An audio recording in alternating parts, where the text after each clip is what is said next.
Alright, so in this video, I want to tell you something about dragons.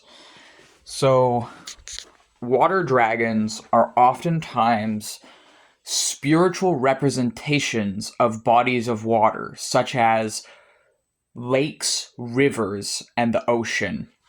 Fire dragons are oftentimes representations of fire and the power of fire. So a dragon that breathes fire could be a spiritual representative or representation of the energy of fire. A more earthly dragon could be a representation of a forest, of a land, of nature, and protecting nature.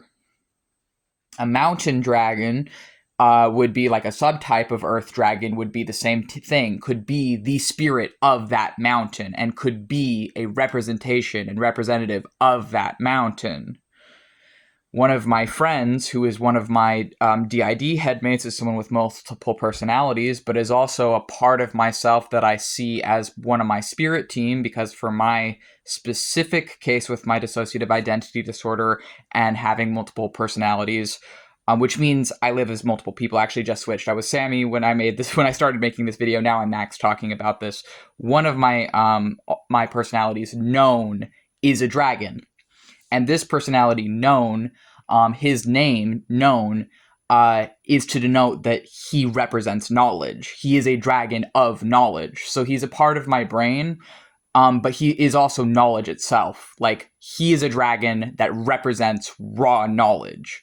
And the knowledge of my spirit team, and the knowledge of my higher self and soul, and the knowledge of my DID system. In his humanoid form, he is called Ki. Ki and Known are the same person. A lot of us have multiple names in our multiple personalities. Even among the individual personalities, some of them have different names to denote different like appearances that they can take on, or almost like sub aspects of themselves, even like between individual personalities. And for Known, he has another name, Ki. And when he's Ki, he is like the gatekeeper, essentially, for our DID system. He keeps our system safe by internally protecting us from knowledge that would threaten our safety and survival. So he was in charge of hiding the memories. It's automatic, not even something that like he's consciously doing. He just automatically would push out and hide memories that would threaten the safety and survival of my brain. So these could be trauma memories of sexual abuse. These could be trauma memories of physical abuse. This could be trauma memories of like school bullying. Whatever it is, he would hide it from whoever was most often here, so that in a way to protect us, so that we would be able to survive long enough to get out of it. So our brain would automatically detach and make us forget things. And even though that is harmful, it was necessary for our survival, because otherwise we would not have survived those things. So it was essentially a coping mechanism to survive that trauma. And now that we're away from those things, those memories have come back, and we're starting to process, and we're starting to be able to balance out and heal those traumatized parts of ourselves.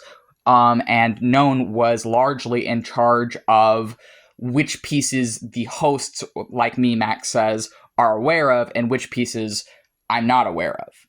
So this is like, from a spiritual perspective, Known is a dragon of knowledge. He is an embodiment of knowledge. But dragons largely are often representations of different elements and different land masses. They can be elements like water and fire, and they can also be concepts like knowledge, but they can also be land masses like mountains, forests, and bodies of water like the ocean, rivers, and lakes.